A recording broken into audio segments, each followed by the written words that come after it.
Bonjour à tous, bienvenue sur le plateau de Toutes Choses. Donc avant d'accueillir mon nouvel invité, je vais citer une petite phrase de Marc Esquerol, donc, qui disait « Si vous roulez en montagne et que les lacets vous rendent malade, portez des mocassins ». Bonjour Rifik. Bonjour Ambre. Merci d'avoir accepté notre invitation.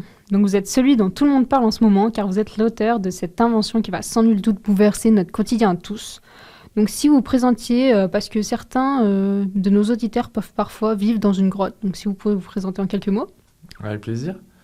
Je m'appelle Ifik et je suis l'inventeur du lacet. Super. Rien que ça, Et vous pouvez nous dire en quoi ça consiste ? Alors, pour celles et ceux qui ne peuvent pas nous voir, il s'agit en fait comme d'une petite cordelette en polyester texturé, en nylon, en coton, qui va servir à serrer le soulier à sa convenance. D'accord, dis donc. Et à vous écouter, ça semble simple, donc on se demande pourquoi personne n'y a pensé avant en fait. Donc comment cette idée elle vous est venue ? Eh bien, il y a quelques mois, dans cette émission, vous receviez un confrère à moi que je salue qui s'appelle Anatole, l'inventeur de la chaussure. C'est d'ailleurs, se disant en passant, une révolution dans le domaine du confort de la marche. Mais étant construite d'une unique pièce, en fait, j'étais face à un problème, c'est que je ne parvenais pas à trouver chaussures à mon pied. C'est vrai que moi aussi j'ai rencontré ce problème, donc c'est pour ça que vous avez inventé les lacets. Donc de ce fait, soit l'ouverture était trop large et ce qui faisait que je perdais sans cesse ma chaussure, soit elle était trop étroite, l'ouverture, et dans ce cas, cela me faisait un garrot à la cheville. J'ai donc naturellement regardé le prix d'un pied au marché noir, et c'est là que je me suis dit qu'il fallait absolument que je trouve une solution.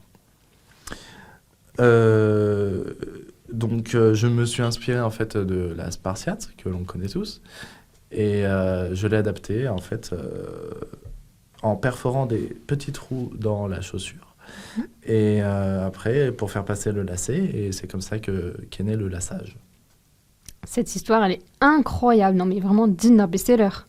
Et vous avez déposé un brevet sur un nœud spécifique que tout le monde a adopté depuis, le nœud de Rosette, il me semble. Pourquoi ce nom ? La journée avait été dure, je venais de boucler cette invention et j'avais enchaîné 3 plateaux télé. On vous écoute toujours ? Et j'avais besoin de me reposer en prenant un petit apéritif à base de schnapps et de charcuterie. Et je suis naturellement allé chez mon boucher. Et en fait, il a une manière très particulière de faire pendre les bouts de viande, en fait, par une ficelle qui pend au plafond. Oui. Et ça vous fait rire ? Oui. Oui.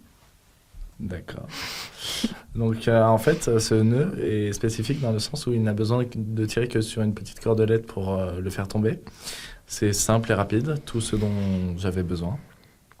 Et étant donné que j'étais venu chercher de la rosette, eh bien, j'ai appelé ce nœud Rosette en dédicace à mon boucher.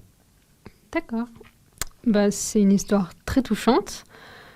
Vous avez dit dans un communiqué être en relation avec Anatole, donc le créateur de la chaussure, qui aurait validé votre concept. Donc c'est assez formidable quand même.